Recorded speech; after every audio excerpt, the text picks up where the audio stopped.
Alright guys, just here's a real quick video showing how I tie in or use paracord sheathing to silence my bowstrings. We reviewed over this in episode 115 of our podcast, Trad Lab number 3. We did a silencer study with Cody Greenwood, Tim Neville, and myself.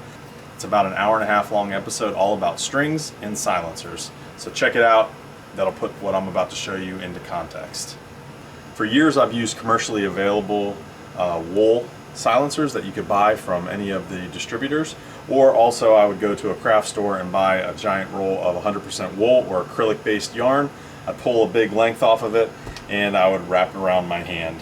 I've done social media posts every single year about this, and I'd wrap it around 15-16 times around my hand, stick it between the string, cut the ends, and the result is what you see here. Very nice, beautiful, aesthetically pleasing puffballs. When these get wet, it really affects your aeroflight and your tune. I'm going to show you how I use some cost-effective material that you probably have at your house. This method has been around for a very long time. This is nothing new. This is just something that we want to show you and get out to the masses using our platform. It's a very good idea. So whoever came up with this first, nice work. So first things first, I'm going to take these big wool puffballs off of my stalker, and I'll show you what we're going to replace them with. So weighing the puffballs here, we got 27.2 for one side of the string silencer using the yarn. So a total of 54.4 grains of silencer weight.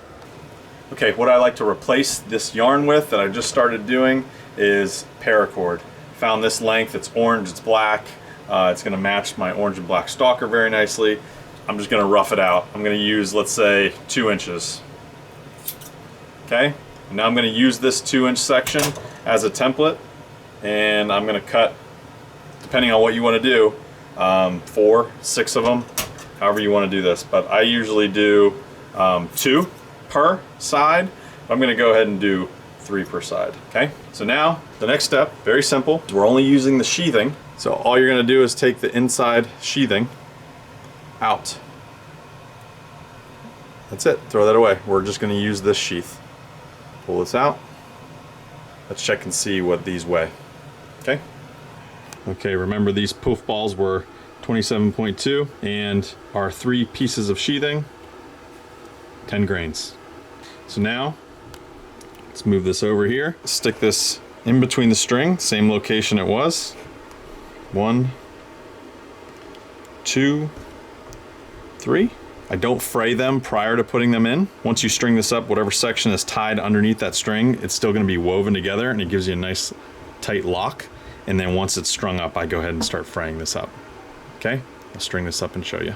All right, here's the finished product, nice and frayed out. Looks really traditional, looks really good. It's going to perform extremely well. It's only 1/3 of the weight compared to the acrylic or wool-based yarn balls on your string.